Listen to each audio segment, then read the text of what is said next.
Hi guys, welcome back to my channel knowledge corner और मैं हूँ सिप्रा। उम्मीद करती हूँ हर बार की तरह इस बार भी आप लोग बहुत अच्छे हैं। सो फ्रेंड्स, आज का जो मेरा वीडियो है इसका टॉपिक काफ़ी ज़्यादा डिफरेंट है, काफ़ी ज़्यादा वास्ट है।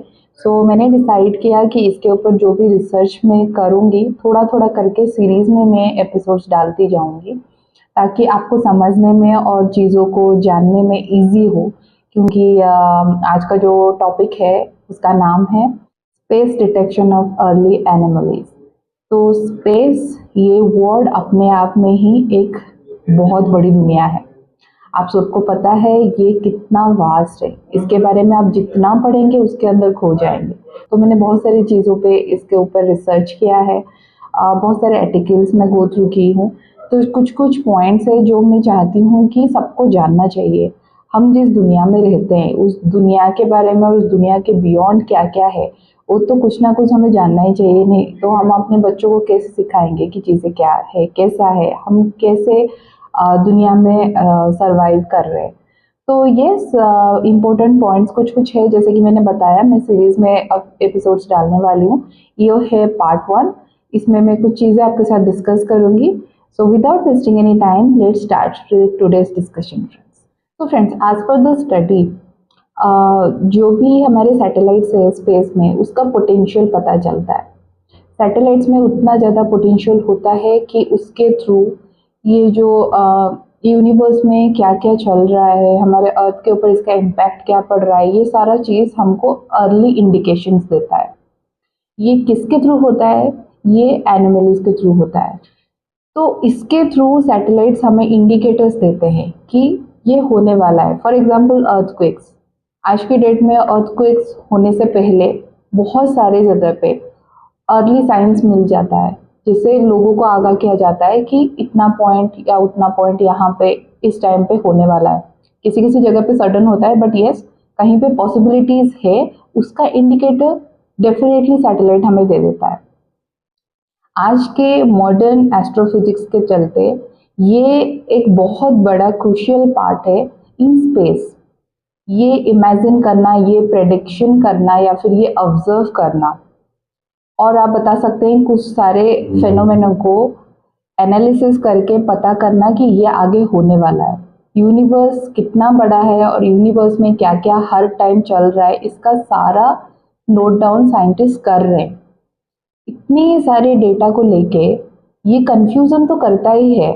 हम पॉसिबिलिटी ड्रॉ कर सकते हैं लेकिन पर्टिकुलर कंफर्म इंफॉर्मेशन देना थोड़ा मुश्किल है। बट फिर भी हमारे साइंटिस्ट हर टाइम हर रोज लगे पड़े हैं ये रिसर्च करने में कि कैसे अर्ली साइंस हम लोगों के तक कंफर्म डेटा के साथ भेज सकें।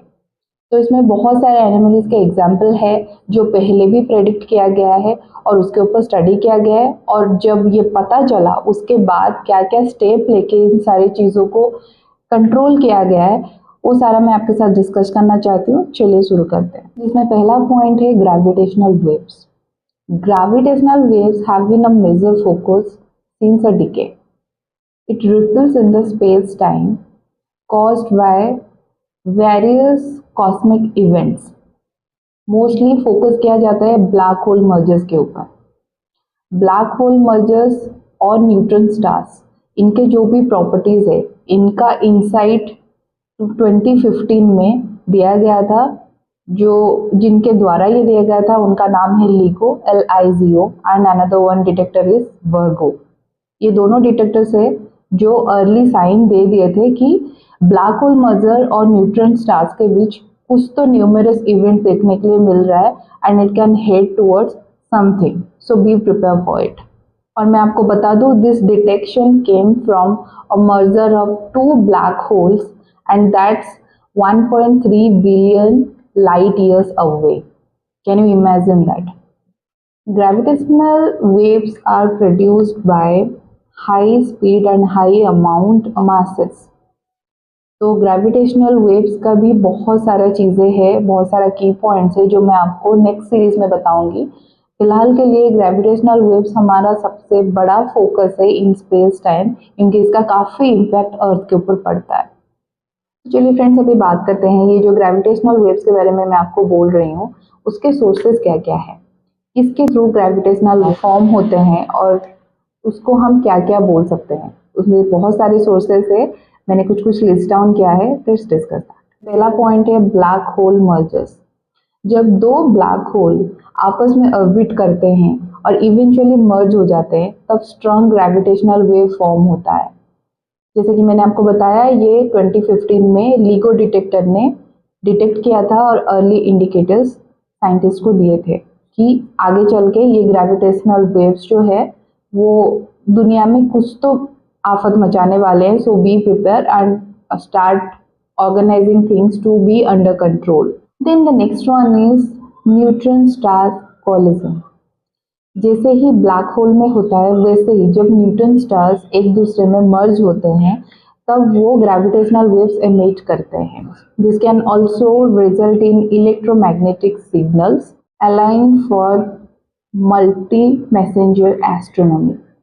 Then the next point is supernova.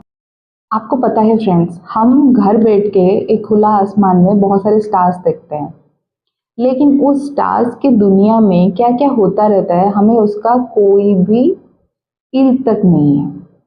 क्या आपको पता है स्टार्स के भी डेथ होते हैं?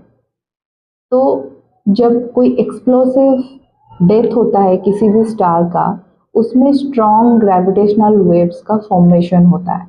If there is asymmetry in the explosion, उसको हम सुपरनोवा बोलते हैं। वो भी एक सोर्स है जिससे ग्रेविटेशनल वेव्स फॉर्म होते हैं। तो the next point is friends pulsars. जब न्यूट्रॉन स्टार्स काफी तेजी से रोटेट करते हैं on their surface with irregularities of their rotation, तब स्ट्रॉन्ग ग्रेविटेशनल वेव्स फॉर्म होते हैं। उसको हम अदर वर्ड में पल्सर्स बोलते हैं। वो भी एक सोर्स है। Then the next point is the big bang. अगर थ्योरी के माने बिग बैंग भी अपने आप में ग्रेविटेशनल वेव्स को प्रोड्यूस करता है। द स्टोकेस्टिक ग्रेविटेशनल बैकग्राउंड भी बोलते हैं, ये साइंटिफिक टर्म है। इसको हम द बिग बैंग बोलते हैं इन सिंपल टर्म। तो फ्रेंड्स, अभी बात करते हैं कि क्या क्या वेरियस मेथड्स है जिसके थ्रू ये जो स्पेस एनोमलीज है उसको हम वेरीफाई कर पाते हैं, डिटेक्ट कर पाते हैं।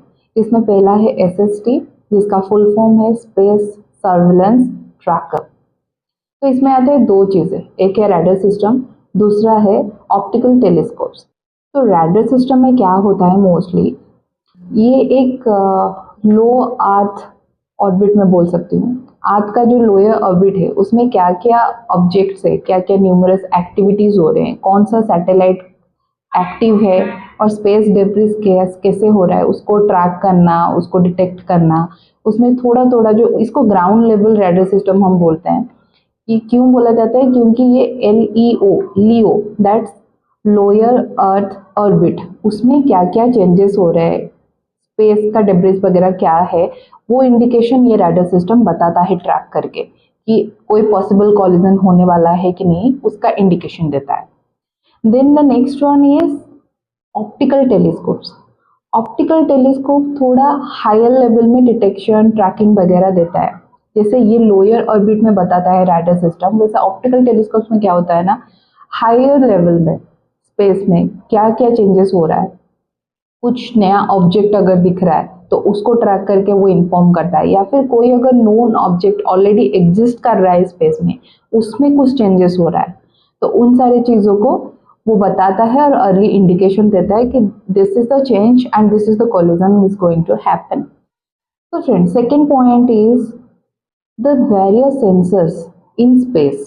स्पेस में दो टाइप के सेंसर्स के जिक्र मैं कर सकती हूँ। पहला है इंफ्रारेड सेंसर्स, दूसरा है high resolution cameras. Infrared sensors में क्या होता है, इस सेंसर के थ्रू स्पेस में ये हीट सिग्नेचर का एक ट्रैकिंग रखता है, जो हेल्प करता है न्यू ऑब्जेक्ट को फाइंड आउट करने में और आइडेंटिफाई करने में, या फिर कोई अगर स्पेस में चेंजेस हो रहा है, कोई न्यू एक्टिविटी देखने के लिए मिल रहा है, उस चीज़ को ट्रैक करता है। देन है high resolution cameras.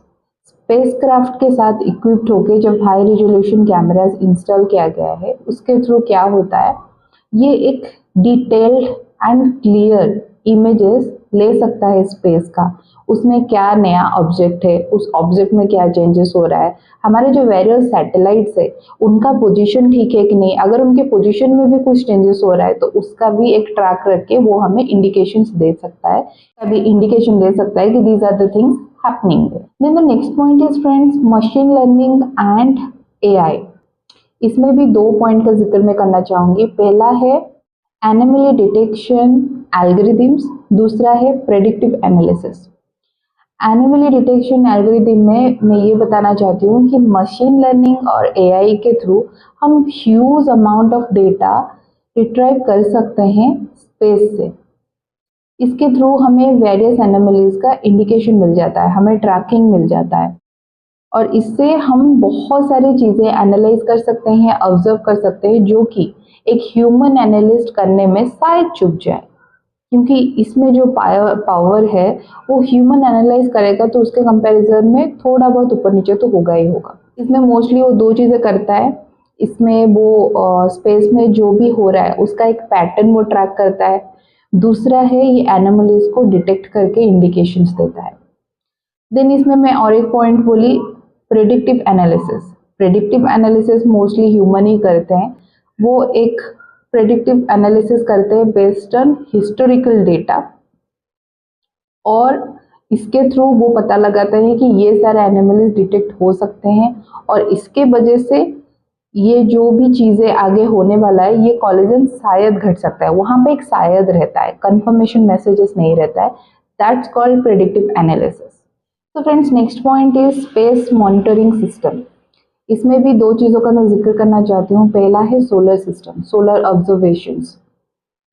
In short मैं इस पॉइंट में आपको ये बताना चाहती हूँ कि सोलर एक्टिविटी को मॉनिटर करना is very crucial in space, क्योंकि आपको पता है सोलर का जो भी फ्लेयर्स होता है या फिर जो स्ट्रॉन्ग मास इजेक्शंस होता है उसके थ्रू उसको मॉनिटर करना मतलब वो डायरेक्टली सैटेलाइट के ऊपर इम्पैक्ट डालता है।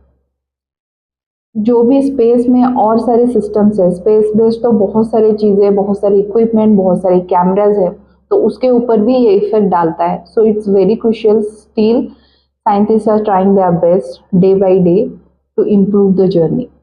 Then the next one is magnetometers. Magnetometers का ये काम है, ये जो इंस्ट्रूमेंट है इसका काम ये है कि ये अर्थ के मैग्नीफाइड फील्ड को ट्रैक करता है, उसमें सैटेलाइट का क्या इम्पैक्ट पड़ता है, उसमें वेदर मॉनिटरिंग सिस्टम वो ट्रैक करता है। इसके थ्रू पता चलता है कि जैसे हम न्यूज़ में हमें दिखाता है ना, यहाँ पे साइक्लोन आने वाला है या फिर वहाँ पे बारिश होने वाला है, यहाँ पे ये वो, ये सारे जो डिटेल्स हमें दिया जाता है ये इस सिस्टम के थ्रू, इस इक्विपमेंट के थ्रू हमें इंडिकेटर्स मिलता है जिसके चलते हम अर्ली एक्शंस ले सकते हैं। So yes, these are 2 instruments which are used in space to detect anomalies. So friends, the next point is collaborative networks. इसमें पहला है इंटरनेशनल कोलैबोरेशन और इंटरनेशनल कोऑपरेशन मैं बोल सकती हूँ।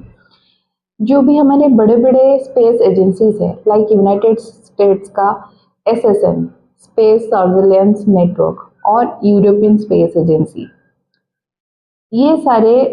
ये दोनों क्या करते हैं ना, इंटरनेशनली कोलैबोरेट करते हैं और डेटा शेयर करते हैं, जिससे ऑब्जर्व किया जाता है, ट्रैक किया जाता है कि क्या क्या एनिमल्स डिटेक्ट हुए हैं और आगे चल के क्या कॉलिजन आने वाला है। इसके अलावा दूसरा है क्राउड सोर्सिंग। क्राउड सोर्सिंग में क्या होता है, मोस्टली हमारे जो एस्ट्रोनॉट्स है, हमारे जो इंथुजियास्ट्स है, वो लोग अपने ऑब्जर्वेशन से कुछ कुछ डेटा देते हैं कि ये ऑब्जर्व हमने किया है और ये सारे एनिमल्स हमने डिटेक्ट किया है अपने ऑब्जर्वेशन से। तो वो जो डेटा देते हैं और प्रोफेशनली जो डेटा हमें मिलता है, जैसे ये मैं यूनाइटेड स्पेस एजेंसी के बारे में बोली, उनको कंपेयर किया जाता है और पॉसिबिलिटीज़ क्या क्या है डिटेक्शन के, कौन सा चीज़ कंफर्मली पता चल रहा है, वो फाइनल डेटा शेयर किया जाता है। So friends, at the end of this video मैं आपको ये बताना चाहती हूँ कि space is a boundless expense of unexplained anomalies. Maybe space के ये जो एनिमलीज है this can never be explained.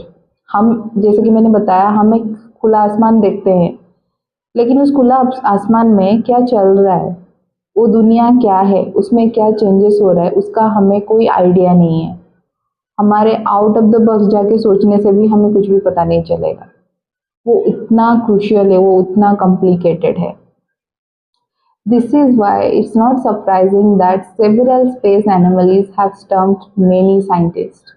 बहुत सारे न्यू ऑब्जेक्ट्स, बहुत सारे चेंजेस, बहुत सारे एनिमल्स के डिटेक्टर्स है जो कुछ कुछ ऐसे डेटा दिए हैं जिसमें हमारे साइंटिस्ट भी कंफ्यूज हो गए, दंग होके रह गए कि ये कैसे हो सकता है, उसका पॉसिबिलिटीज क्या क्या ड्रॉ करना है।